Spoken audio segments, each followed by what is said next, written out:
All right. Hi, everyone. Good afternoon. And I've got my colleague here, Charlie Germano, with me. We're both part of BBB National Programs, and we're excited to chat about a really interesting hot topic, kids' privacy and global privacy. And our worlds are officially colliding in the year 2026. But first, before we start, intros. I'm Dr. Divya Sridhar, Vice President for the Global Privacy Division and Privacy Initiatives Operations. I oversee the Data Privacy Framework Program as well as the Cross-Border Privacy Rules Program. My name is Charlie Germano. I am a counsel and senior technologist at our KRU program, our Children's Advertising Review Unit. I am an attorney with several decades of building software, writing software, and securing it. So I oversee our Safe Harbor program and advise on a lot of children's privacy issues. Sitting down today, we really want to talk about a key issue, which is the fact that kids' privacy has become frontline from typically being a marginalized, very niche issue in 2026. And so we're going to talk more about how many of the global privacy laws have moved in the direction of prioritizing kids' privacy and why that matters. So kicking it off, I think, Charlie, you had some questions for me, just talking more broadly about global privacy, and then we can turn to you and the role that KRU plays with regard to kids' privacy. So in the recent op-ed in Kidscreen that we co-authored, what was in your mind about this year? What it is about this year that you felt was so impactful that you wanted to write that piece? Yeah, and I think it was a great collaborative effort together for global privacy and KRU to kind of come together and think about this issue more broadly and holistically. I think for this year, what's interesting is we're seeing a progression. It's been 5 years since COVID. There was, a time period when kids were just completely moved digital overnight. And from there, we saw AI pick up speed. So kids are naturally having to be global digital natives. And then from there, AI came into perspective, and companies were just churning out AI products and being able to really focus on kids from the perspective of technology and what makes sense to them.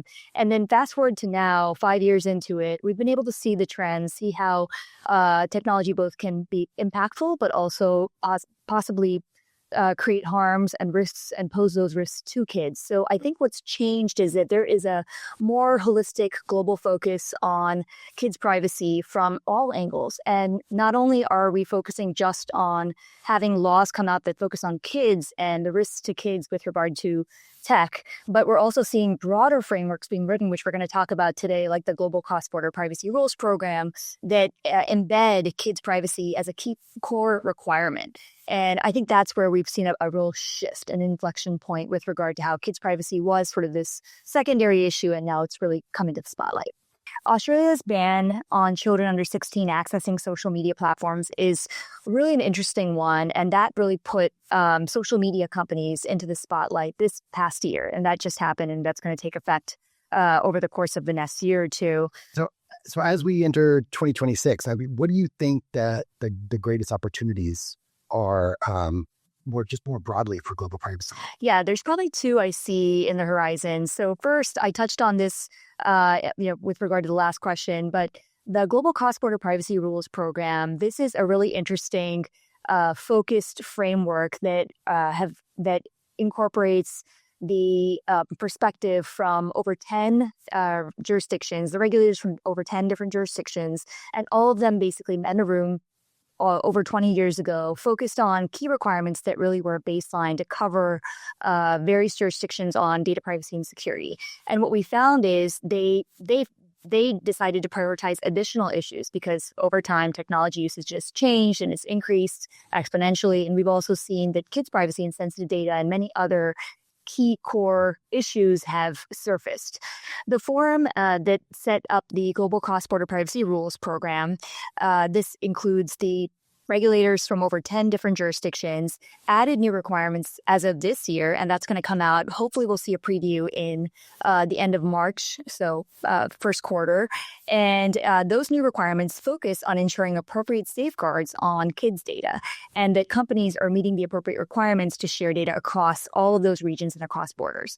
So that is a really interesting turning point, I think, that we're finding that this global framework now incorporates kids' data into it.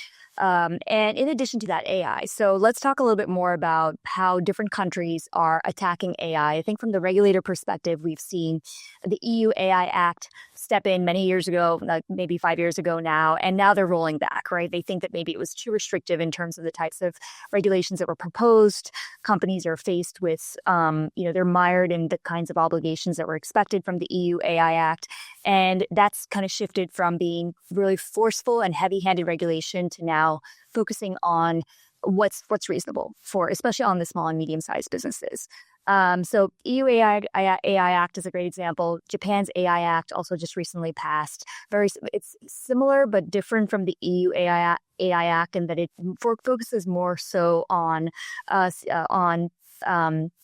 having a sandbed for and a test bed for digital regulation and allowing for companies to use sandboxes to test new types of technology. So there's really a focus on experimentation that the EU AI Act didn't leave a lot of room for.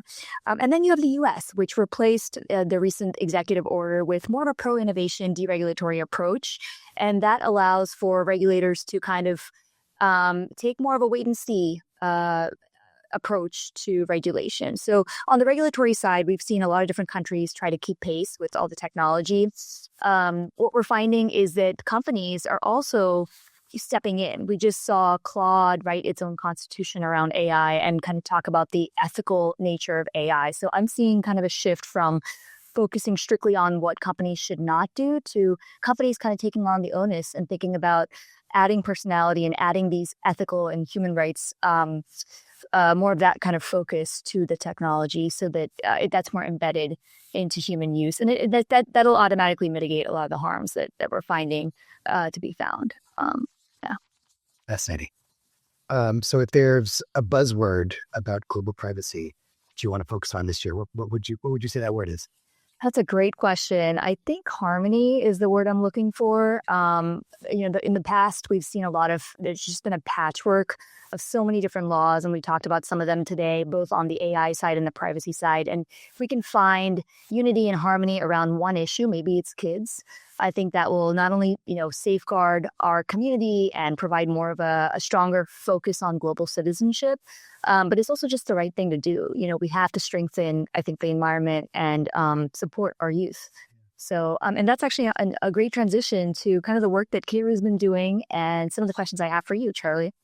In what ways has the kids' privacy space changed, and what are you seeing as some of those key changes? Yeah, so just last year, for the first time in a very long time, the COPPA rule of the U.S. was updated, and there's some good changes in there. One of the things in there is for the first time there's some real data minimization principles embedded. So you can't just collect kids' data and keep it forever anymore. You have to write down, what am I going to collect? What do I need it for? And how long am I going to keep it? And when am I going to get rid of it? You have to have that, which I think is a really positive change. There are some other things too that that puts more power in parents' hands.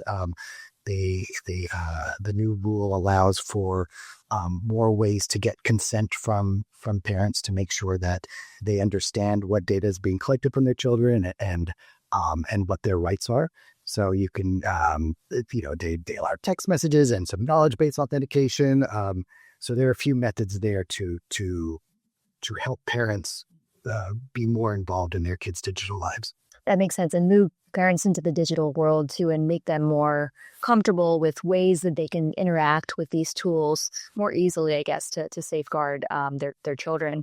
So that's exciting. That's great. Could you put into perspective, some of the different issues that have come up in legislation over the last year? I think we saw the App Store accountability bill was a big one, and now that's been passed, I think, in a couple of states. Sort of. Let's talk about that. Yeah, let's pause and talk about that. Yeah. Yeah. So legislation in general, I think you have to talk about AI in any conversation like this. I mean, it's just kind of a requirement. But we still don't have a single federal privacy bill in this country. So do I expect that to change in 2026? I kind of don't. I think that we're going to still see states approach this in different ways. And this is just going to be kind of a moving target as we go along, I think. But there is a real appetite on behalf of both consumers and regulators, I think, to hold platforms, not just app developers, more accountable for services on their platform. So the App Store Accountability Acts, yes, they've passed in three kind of four states. The laws are slightly different, but is an attempt to do that. The one in Texas was supposed to go into effect in January 1st of this year, but the federal court has paused its implementation of that rule for lots of reasons. So I think, as this case goes forward, the legislatures might go and take a fresh look at this law and see how they might address some of the court's concerns on First Amendment grounds, and a lot of other legal issues. So, there were the injunction noted a lot of issues with those laws that I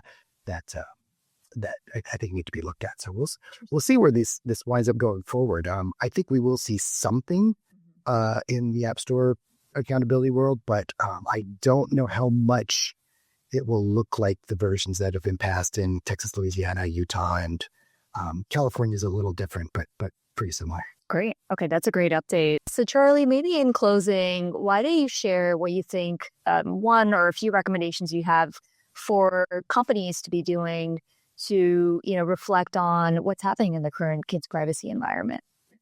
Yeah, so a couple things.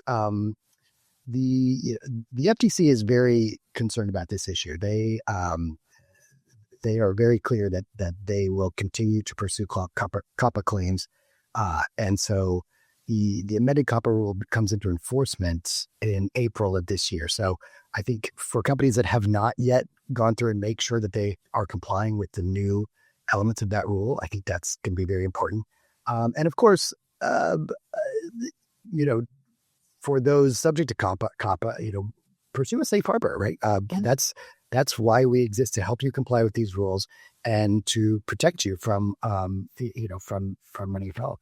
Yeah, well said, Charlie. So I think April's interesting because it's got a couple of different things happening. You mentioned the modified COPPA rule update, and then also the Global Cross-Border Privacy Rules Forum is going to be publishing the updated set of requirements. And one of the requirements, as I mentioned before, is going to include kids' privacy. I didn't really elaborate on what that means. So companies are going to be required, if they choose to take on this voluntary certification to meet these requirements, companies that are collecting sensitive data will then be required to report on whether or not they're collecting kids' data. And if that's the case, and they're both collecting and processing that kids' data, they're going to be required to demonstrate that that there's verifiable parental consent before that kids' data is being processed, and or other legal bases to be able to share that data and transfer that data overseas. So it's an interesting time frame. I think April's when maybe companies should be acting around kids' privacy, whether it's safe harbor and taking on more obligations there, or thinking about other types of certifications that will up the ante around the types of requirements and strengthen safeguards all around for data governance practices. So I think it's an exciting time, and more to come soon. We'll see how companies react with all of these changes. But I'm excited that this has become such an important global issue more broadly. Thanks for listening, and please check out more information about our global CBPR certification program, as well as our KRU COPPA Safe Harbor, and take a look at our co-authored piece in Kidscreen.